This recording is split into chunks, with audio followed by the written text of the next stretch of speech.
Okay, it's Wednesday. That means it's time for another episode of Know the Code Show. And today we are doing episode number 8. We're going to continue on. Events in WordPress are the key. It's everything. Everything that you do in work in WordPress is going to have some sort of hook to it, right? With filters and actions. So therefore, understanding how these events and the event registry works is very important. So we're going to continue on and make sure that you guys get this. So today we're going to be looking at cleaning up.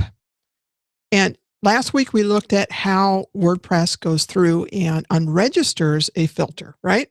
Removes that callback from that particular filter. Well, I told you that this week we would go through, excuse me, and look at the cleanup process. That's the rest of the code that was in core. And we'll get to that in a little bit. But first, we need to understand how arrays work and why you need to do cleanup. So I created a simulation. It's a mock-up, basically. I could have called it mock registry. It's just kind of simulating once you have callbacks that are registered for an event name. Let's say foo is our event name. These are all the callbacks that are registered. And you can see we're following the same architecture, right? So we have a 10, that's priority 10. This is priority 15. And I've already got it sorted just because that's just the way that I laid it out when I did it. So nothing magical there. Okay, so your first code challenge this week, I had you go in, hold on one second. Let me get to the right spot. I got so many screens going on here today. I wanted you to put in the code using unset that would remove one particular callback. And it's this one right here, foo underscore another underscore callback. Right here, you can see it. So I've got the function, I've got accepted number of args, and I want to remove that, unregister it from our mock, right? So how would you write out that unset? So I'm going to scroll down here and give you the answer. And then we're going to walk through it so that you understand the tree of keys. You can see I've got multiple keys here, and I need to step through this multi-dimensional associative array. So to unset it, what you do is you grab the variable. So we have our variable name, which is what? Simulated underscore registry, correct? That's holding our mockup and our array. And then you have to go through step by step through each level. If you remember, if you go back to when we were talking about Google Maps and I showed you the apartment building and how each level within that array, right, walked you through how to find that particular apartment. First, you find the building on the street, and then you go, what floor is it on, and then what apartment number. Okay, well, same thing here. So we're going to walk through and we're going to go, all right, this is my first level, and you can see it maps here. So I've got foo. Then what's the next level? Because I'm trying to get down here. The next level is the 15. So I've got that here. And then I can target the key, which is foo underscore another underscore callback, right? Once I do that and this unset runs, then it's removing this particular callback from my registry, my mockup here. So let's look at what that looks like. You know me with my little diagrams, right? Okay, so we've got our simulated registry, and here's all the values. And I tried to color code this for you, and this will be in the tutorial, so you don't have to take notes right now, unless you want to. Here, you can see here's foo, and we follow the little green line down, and there's foo. So that's my first level. My second level is the 15. That's my next key. And the key is then pointing at, here's this next level of the array. So I've got one level of array, and then I've got another level of the array, and then I've got another level of an array. So this is an array of arrays of arrays. There's 3 levels. All right, so I've got foo, 15, and then the actual key that's holding our callback. That's how that works, okay? I hope that makes sense to you. I'm going to go ahead and close that out. So when this unsets, it's removing it from the registry. And we did this last week. We saw how unset works. Good. Now what I want to do is in question 1, I asked you, after we put this code in on line 48 there, you can see it. I'm going to scroll up so you can see that.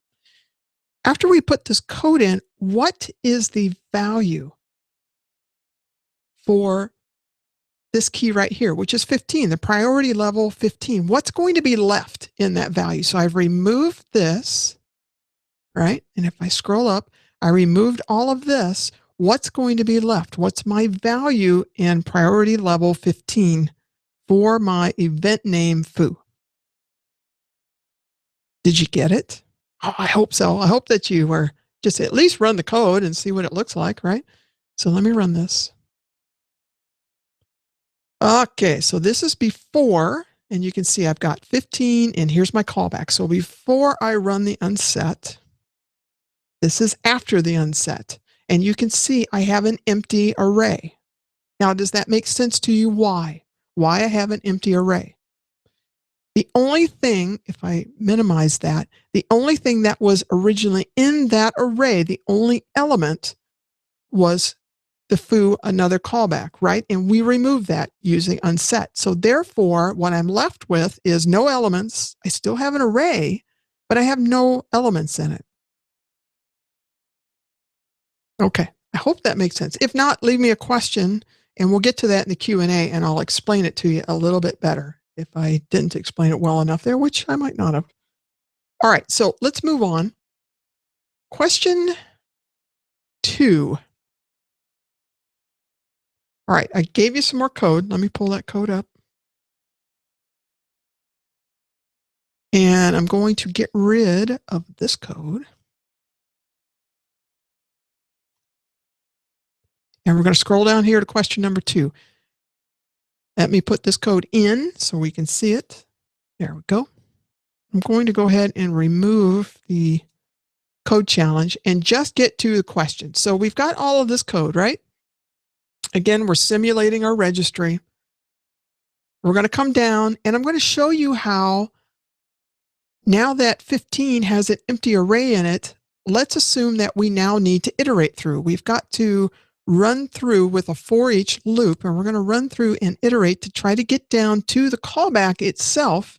And in here, you can imagine, because you've seen the last episodes, right, that there is a function in there then that will call that callback. It's going to execute the callback, right? Because that's the whole point of having it registered.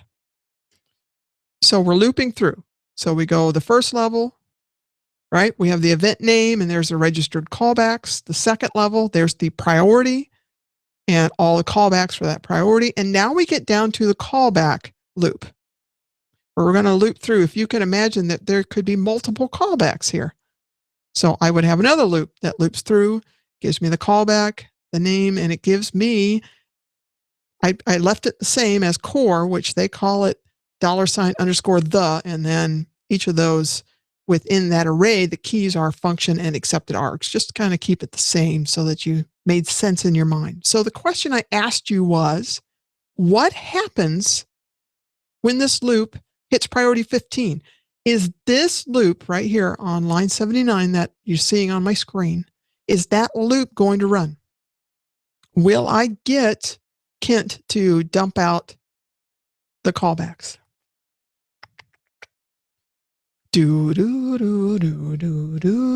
Okay, no, it's going to skip over it. Why?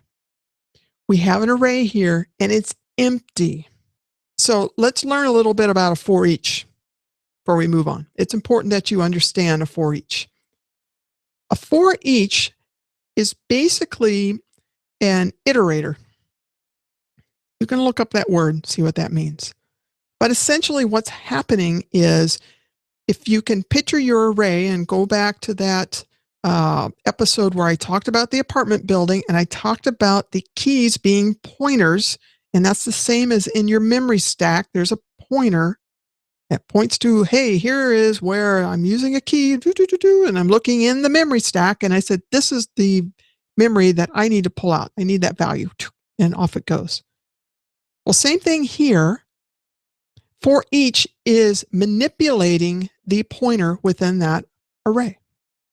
So it starts at the very first element that it sees, right? And it says, okay, here's the key. If I choose to break it out this way, here's the key and here's the value. Then it goes through and it does its loop. It comes back around and it increments the pointer and goes to the next element and the next element, the next element. The cycle continues until there's no more elements to iterate over. Well, what happens when there's an empty array?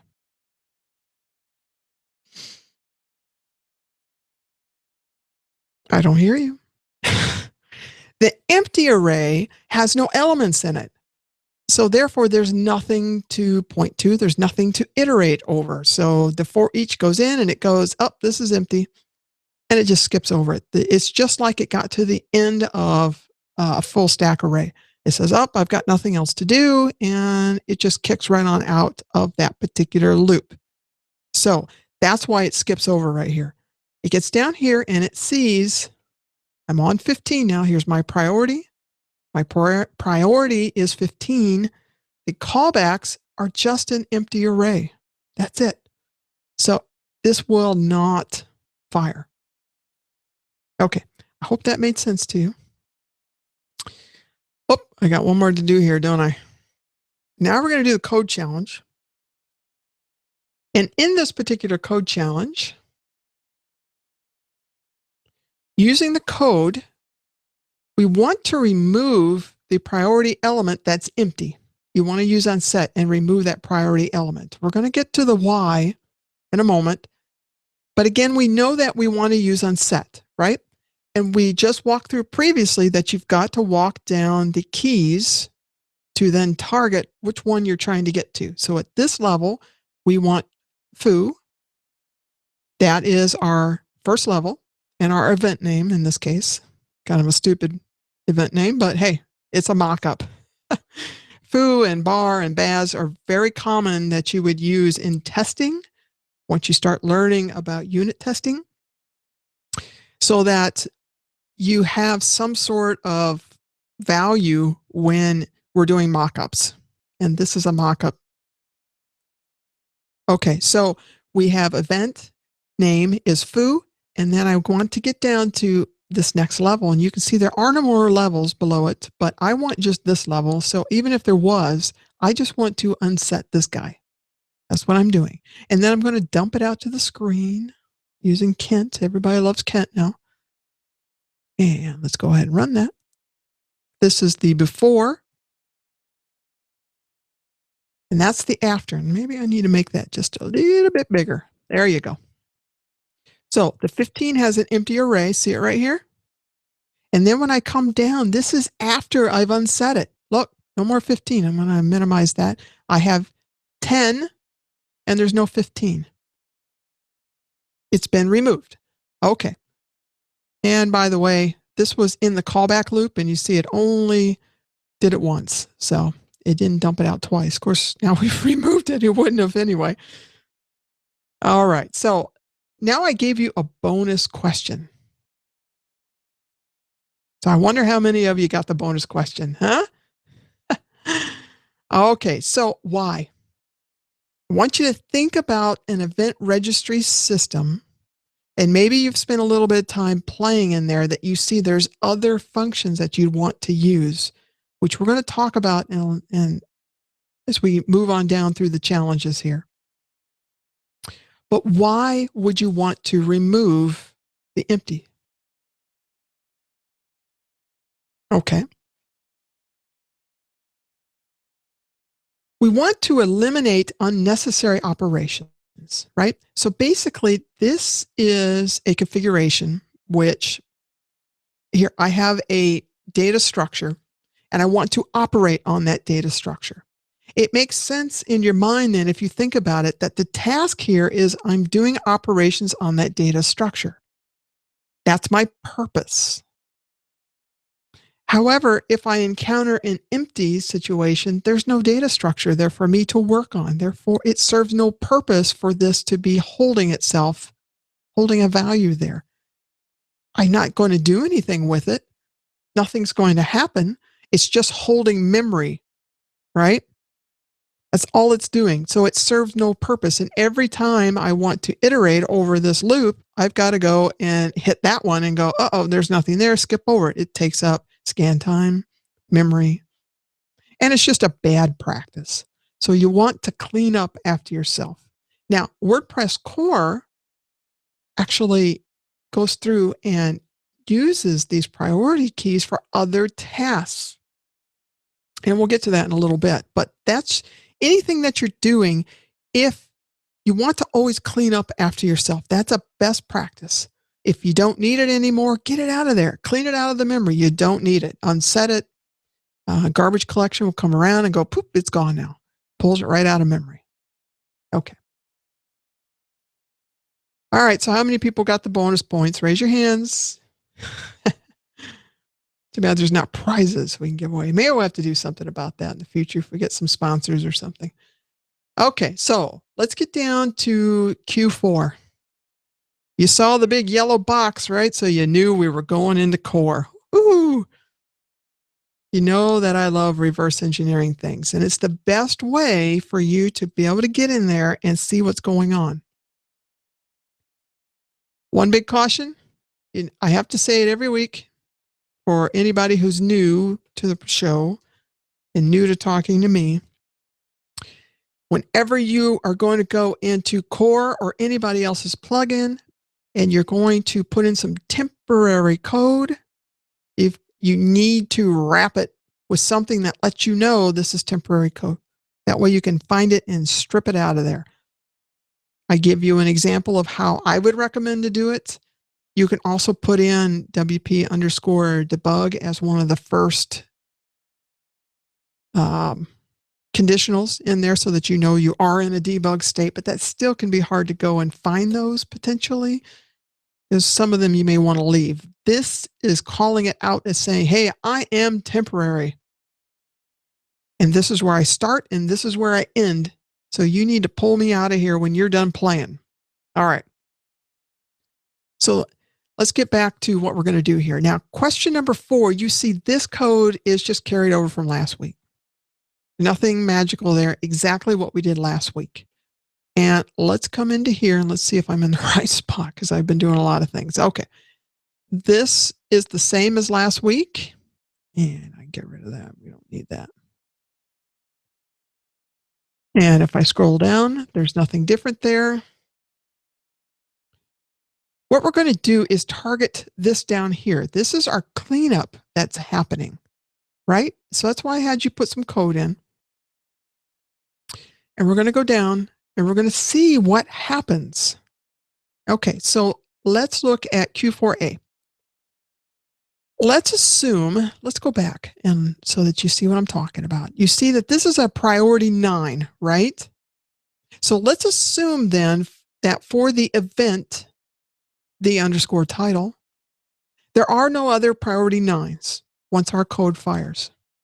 So therefore, when we remove or unregister, when we do this remove underscore filter here, we are unregistering our callback at a priority 9 for the underscore title, right? Get a little tongue-tied there. So now if you can picture that spot of 9, priority 9 has an empty array in it, right? We just went through that. That's what happens. It has an empty array. So when it executes, let me look and see what line I'm on. When this line right here executes, what happens? Will this line execute at that point? Nod your head, yes. Of course it's going to run. We just saw that before. We have an empty array. An empty here, for those who don't know, you can look it up in the PHP manual. Empty means I'm either an empty array, I'm null, I'm an empty string, I'm set to false, or I'm 0. That's what empty means. So in this case, it's an array and I'm empty. So therefore, if I'm empty, yes, I am, then unset me.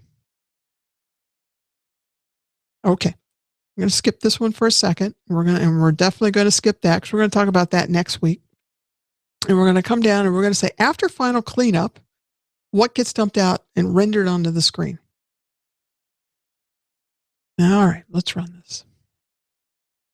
Okay, so this is before we unregister.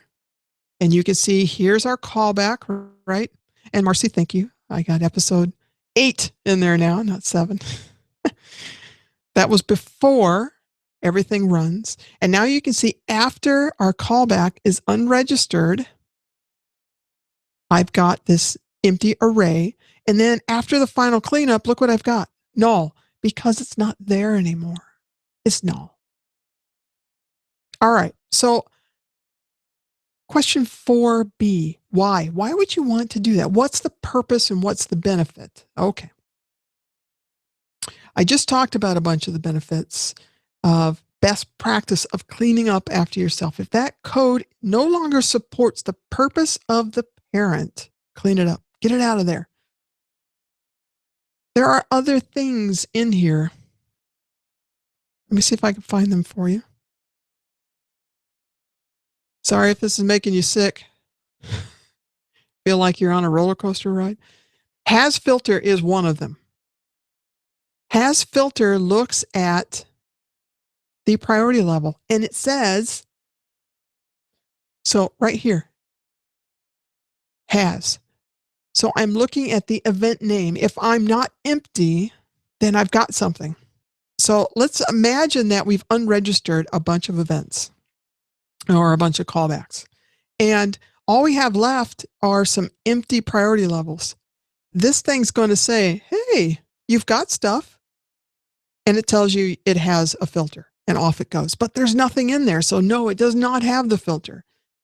So you can really trip yourself up if you're not cleaning up after yourself. All right. Look away for a moment. I'm going to scroll back down. And we're going to get down to quality code time. Woohoo! All right. So if I remove this code, all of my junky code, all of my test stuff, I'm going to go and pull this out. Give me 1 second here.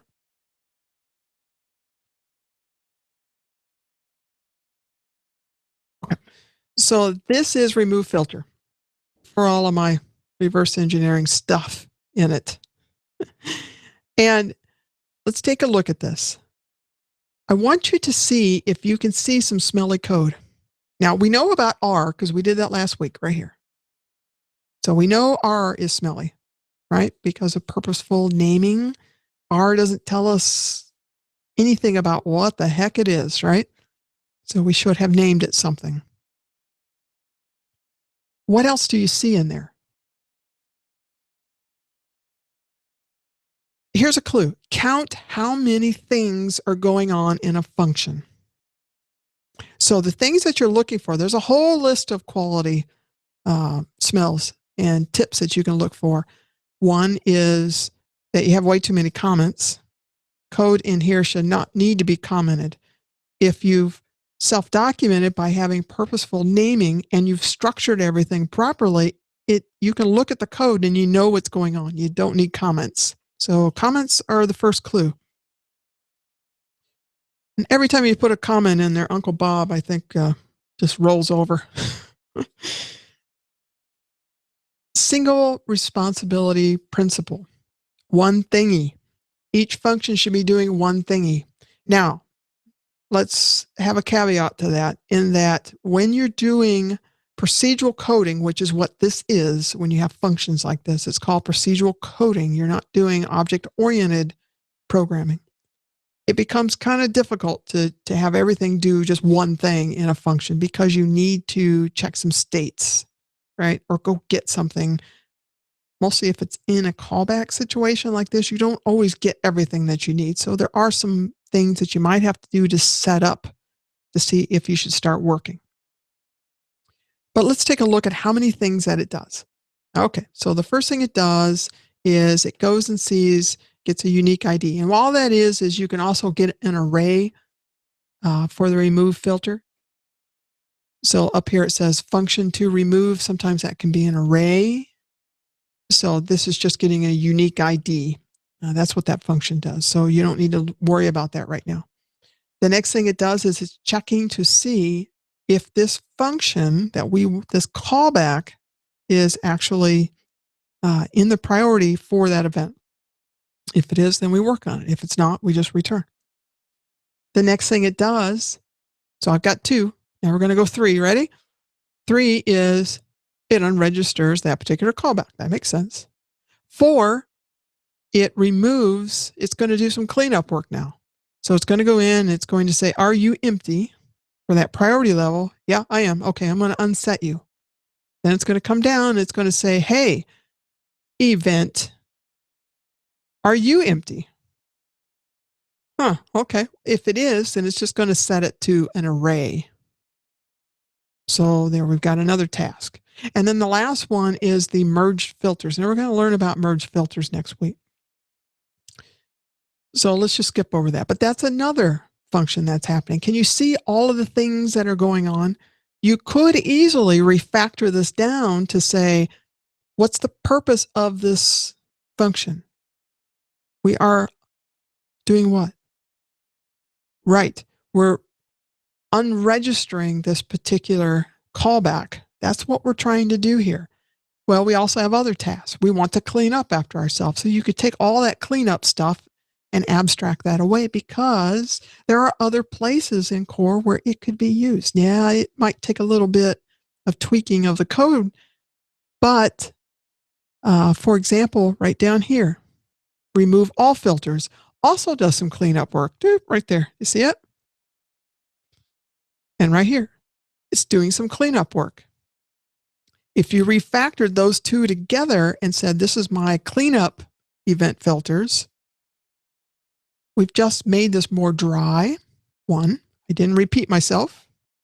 2, single responsibility. Everything in there supports the purpose, the single purpose for why data should change. And that's what that means. Single purpose, it should have one reason why it's changing. So therefore, if we translate that, it does one thingy.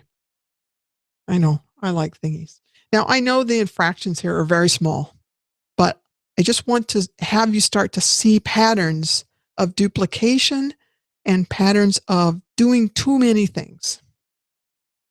Okay, that completes everything here today. I hope that you guys got a lot out of it. Now, let's take a look and see if there are any questions. Yeah. Hey, Patrick. I'll try to read your question this time before I just start blurting out an answer, huh? All right. In the second for each loop, I added a continue after unsetting the empty. Okay. Second for each loop. I think you're talking about, let me go back. I'm going to get rid of this one and come back up here.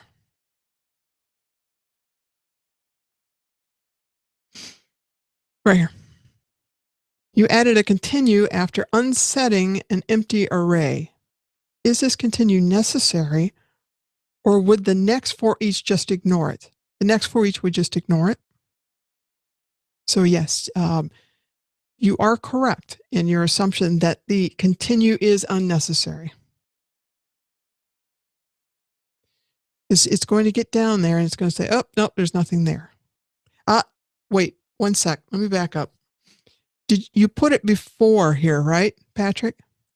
You put it before the for each of the callback. So for those who can't see the screen and are watching, you've got one loop that's going through the event name. You've got another loop that's going through the priorities. And then the internal loop is actually going through all the callbacks. And Patrick's saying in the second for each loop, he added a continue after unsetting an empty array. So he basically moved this code challenge code right there and put it in here. So if I go and do that, let's see what happens. What's going to happen when I get right there? And actually,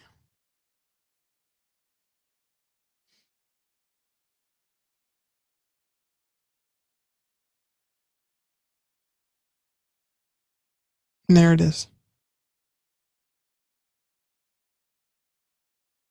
So To answer your question better, Patrick, you've unset it with inside of this. This still contains that value. So therefore, it's a bit confusing for one. And two, in that particular case, I would continue. I would, because you've unset it and you don't want anything to evaluate here. So yes, I would continue on that. That would just be what I would want to do. I would never want to get into this situation here unless you're let's say you do have a for each and you don't know the keys. So therefore you couldn't have unset it previously, or someone sends you some junk.